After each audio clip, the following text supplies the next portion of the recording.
Kaatera journey ತುಂಬಾ ನೆನಪಲ್ಲಿ ಉಳಿಯುವಂಥದ್ದು, ಮರೆಯೋಕ್ಕಾಗದೇ ಇರುವಂಥ ಜರ್ನಿ.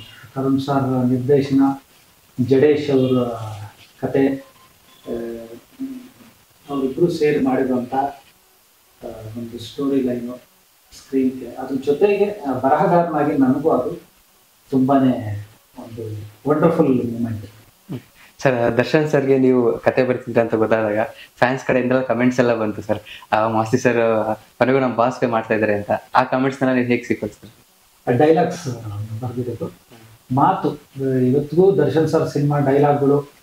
ಸುಂಟ್ರ ಗಾಳಿಯಲ್ಲಿ ಒಂದು ಡೈಲಾಗ್ ಇದೆ, ನಮ್ಮ ಮನೆ ದೇವರು ಆಂಜನೇಯ, ಎತ್ತಿದ್ರೆ ಗದೆ ಇಳಿಸಿದ್ರೆ ಒದೆ ಅಂತ. ಅದು ಇವತ್ತಿಗೂ ಜನರ ಬಾಯಲ್ಲಿ ಹಂಗೆ ಉಳಿದಿದೆ. ಅದನ್ನ ಬರೆದಿದ್ದಂಥವರು ನಮ್ಮ ಗುರುಗಳು, ನನ್ನ ಸಿನಿಮಾ ಕರ್ಕೊಂಡ್ ಬಂದಂತಹ ತುಷಾರ್ ರಂಗನಾಥ್ ಅವರು ಸಂಭಾಷಣೆ ಕಳಿಸಿದ್ರು, ಬರೆದಿದ್ದು. ಅವರು ಒಳ್ಳೆ ಸಾಹಿತಿ. ಇವತ್ತಿಗೂ ದರ್ಶನ್ ಸರ್ ಅವರ ನಿನ್ನಾಣೆ ನಿನ್ನಾಣೆ, ಪ್ರೀತಿ ದೇವತೆ ನಿನ್ನಾಣೆ, ಆ ಹಾಡು ಕೂಡ ಅವರೇ ಬರೆದಿದ್ದು. ಅನಾಥರು ಚಿತ್ರದ ಸಂಭಾಷಣೆ ಕೂಡ ನಮ್ಮ ಗುರುಗಳು ರಂಗನಾಥ್ ಅವರು ಬರೆದಿದ್ದು. ಸೊ ಅವ್ರ ಶಿಷ್ಯನಾಗಿ ದರ್ಶನ್ ಸರ್ಗೆ ಸಂಭಾಷಣೆ ಬರೀತಿರೋದು ನಿಜಕ್ಕೂ ಒಂದು ಹೊಸ ಇದು.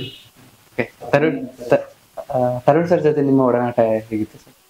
ತರುಣ್ ಸರ್ ಪಕ್ವತೆ ಇರುವಂತ ನಿರ್ದೇಶಕ. ಯಾವುದು ಬೇಕು ಯಾವುದು ಬೇಡ ಅನ್ನೋ ಒಂದು ಅರಿವು ತುಂಬಾ ಚೆನ್ನಾಗಿದೆ. ಸಿನಿ ಜ್ಞಾನಿ. ಏನ್ ಬೇಕೋ ಅದನ್ನ ಪಡ್ಕೋತಾರೆ. ತಂತ್ರಜ್ಞರಿಗೆ ಒಳ್ಳೆ ಗೌರವ ಕೊಡ್ತಾರೆ, ಕೆಲಸ ತಗೋತಾರೆ. ಮತ್ತೆ ಹಿರಿಯ ಕಲಾವಿದ್ರ ಮಗ, ಅದು ಯಾವುದೇ ಒಂದು ಹಮ್ಮು ಬಿಮ್ಮು ಇಲ್ಲದಂತಹ ವ್ಯಕ್ತಿ. ಸಿನಿಮಾಗೋಸ್ಕರ ದುಡಿಸ್ಕೋತಾರೆ, ಸಿನಿಮಾಗೋಸ್ಕರ ಹಗಲು ಇರಲು ದುಡಿತಾರೆ. ಸೊ ಅವ್ರ ಜೊತೆ ಕೆಲಸ ಮಾಡಿದ್ದು ಸೌಭಾಗ್ಯ. ಸರ್, ನೀವು ಶಿವಣ್ಣಗೆ ಟಗರೋಲ್ ಮಾಡಿದ್ರಿ, ಸಲಗದಲ್ಲಿ ಮಾಡಿದ್ರಿ. ಸೊ ನಿಮ್ಮ ಹಳೆ ಬರವಣಿಗೆ ಬಗ್ಗೆ ಏನಾದ್ರು ಬಾಸ್ ಏನಾದ್ರು ಅದು ಹೇಳಿದ್ರಿ ಸರ್ ಮೆಚ್ಚುಗೆ ಆ ಟೈಮಲ್ಲಿ? ಕೇಳ್ತಿರ್ತಾರೆ. ಇವತ್ತು ಸಲಗ ಗೆಲುವು, ಅವರು ರಾಬರ್ಟ್ ಸಿನಿಮಾ ಗೆದ್ದಿದ್ದು, ಅದನ್ನೆಲ್ಲ ಮೆಲುಕು ಹಾಕ್ತಾರೆ. ಹೇಗಿದೆ ಮಾಸ್ತಿ ಭೀಮಾ ಅಂತ ಕೇಳ್ತಾರೆ, ಚೆನ್ನಾಗಿ ಬರ್ತಾ ಇರ್ತಾನೆ ಅಂತಾರೆ.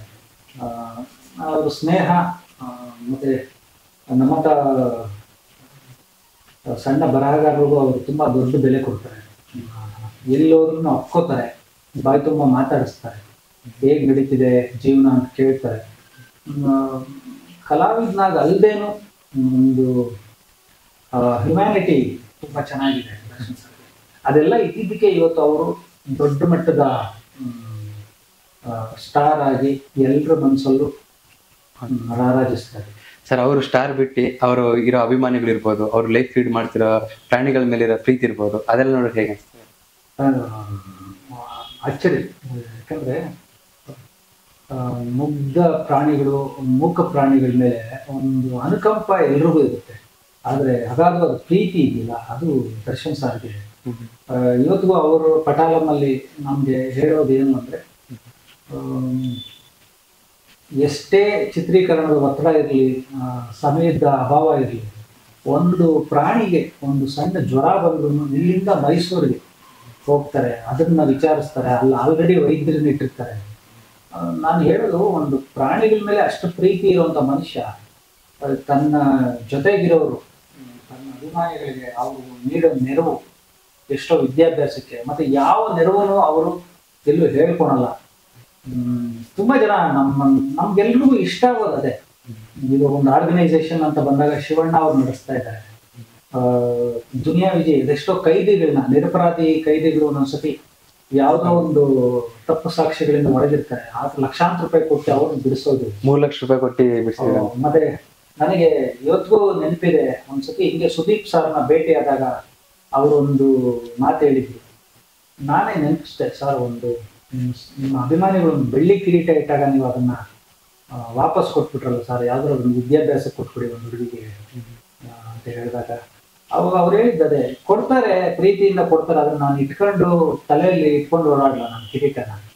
ಅದು ಬರೀ ಒಂದು ಕಿರೀಟದ ವಿಚಾರ ಅಲ್ಲ, ಹೌದಲ್ವಾ ಅನ್ಸ್ತು. ಯಾರನ್ನು ಕಿರೀಟ ಇಟ್ಕೊಂಡು ಬದುಕ್ತಾ ಇಲ್ವಾ? ಅದು ಅಭಿಮಾನಿಗಳಿಗೆ ತಪ್ಪಲ್ಲ, ಅವ್ರು ಕೊಡ್ತಾರೆ, ಅದು ಅವ್ರ ಪ್ರೀತಿ. ಈಗ ದರ್ಶನ್ ಸರ್ಗೂ ಎಷ್ಟೋ ಜನ ಗದೆ ಕೊಡ್ತಾರೆ, ಖಡ್ಗ ಕೊಡ್ತಾರೆ. ಅವ್ರೇ ಹೇಳ್ತಾರೆ ಸರ್, ಅಭಿಮಾನಿಗಳು ದಯವಿಟ್ಟು ಆಹಾರ ಹಾಕೋದು ಇದೆಲ್ಲ ಮಾಡೋದು ಏನು ಮಾಡಕ್ ಹೋಗ್ಬಿಡಿ. ಅಲ್ಲ, ಅದೊಂದು ಇದು ನಮ್ಮ ಚಿತ್ರರಂಗದಲ್ಲಿದೆ.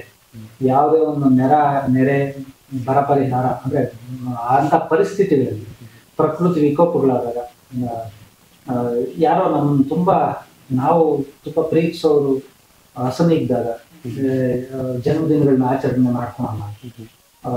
ತುಂಬಾ ಒಂದು ವರ್ಷ ಅಂತೂ ನಮ್ಮ ಇಂಡಸ್ಟ್ರಿಯಲ್ಲಿ ಯಾರೂ ಇದು ಬರ್ತ್ಡೇಗಳು ಆಚರಿಸ್ಕೊಳ್ಳೋದಾಗ್ಲಿ ಅದೆಲ್ಲ ಮಾಡಲಿಲ್ಲ. ಯಾಕಂದ್ರೆ ನಾವು ಅಪ್ಪು ಸರ್ನ ಕಳ್ಕೊಂಡಿದ್ವಿ. ಆ ದುಃಖ ಇವತ್ತಿಗೂ ಅಲ್ಲ, ಯಾವತ್ತಿಗೂ ಮರೆಯೋಕ್ಕಾಗಲ್ಲ, ಅದು ಹೋಗಲ್ಲ. ಇನ್ನು ನಮ್ಮ ಸ್ಟಾರ್ಗಳು ಎಲ್ಲರೂ ಅಷ್ಟೇ ಒಂದೊಂದು ಯಾವುದಾದ್ರೂ ಒಂದು ರೀತಿಯಲ್ಲಿ ನೆರವಿನಲ್ಲಿ ಇರ್ತಾರೆ.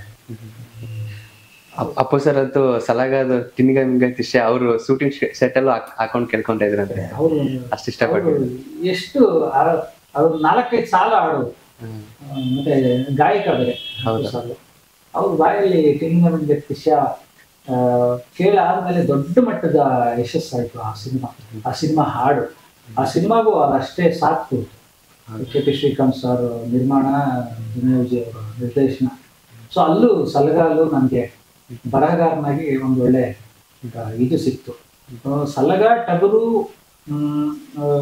ಈ ಸಿನಿಮಾಗಳು ನಾನು ಗ್ರೇ ಕಥೆಗಳು ಬರೆದಿದ್ದು, ಅಯೋಗ್ಯ, ಕಾಲೇಜ್ ಕುಮಾರ ಒಂದು ಎಮೋಷನ್ ಮತ್ತೆ ಕಾಮಿಡಿ ಬರೆದಿದ್ದು, ಗುರು ಶಿಷ್ಯರು ಬೇರೆ ತರದ ಕತೆ.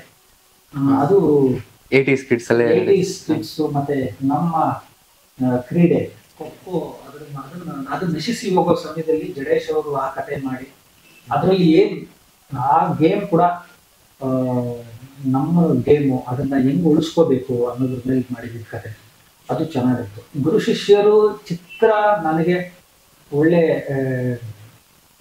ಆರಂಭ ಕೊಟ್ಟು, ಅಂದ್ರೆ ಬೇರೆ ಜಾನರ್ ಸಿನಿಮಾಗಳು ಬರೆಯೋದಕ್ಕೆ. ಸೊ ಗುರು ಶಿಷ್ಯರು ಬರೆದಿದ್ದಕ್ಕೆ ನನಗೆ ಕಾಟ ಅನಿಸ್ತೀನಿ. ಯಾಕಂದ್ರೆ 80s 70s ಭಾಷೆನ ಮುಟ್ಟೋದು, ಅಕ್ಷರಗಳನ್ನ ಬರೆಯೋದು ಸ್ವಲ್ಪ ಅದಕ್ಕೊಂದು ಹೋಮ್ವರ್ಕ್ ಬೇಕಾಗುತ್ತೆ. ಅದು ನನಗೆ ಕಾಟೇರದಲ್ಲಿ ಸಂಭಾಷಣೆ ಬರೆಯೋದಕ್ಕೆ ಸರ್. ಜೆಂಟಲ್ ಮ್ಯಾನ್, ಗುರು ಶಿಷ್ಯರು, ಜಡೇಶ್ ಅವರು ನಿಮ್ಮ ಕಾಂಬಿನೇಷನ್ ಮತ್ತೆ ಇಲ್ಲೂ ಕಂಬ್ಯಾಕ್ ಆಗಿದೆ.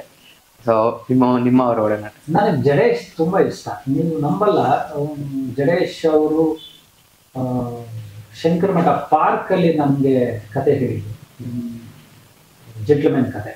ಆವಾಗ ಆರ್ಥಿಕವಾಗಿ ಅವರು ತುಂಬಾನೇ ವೀಕ್ ಇದ್ರು.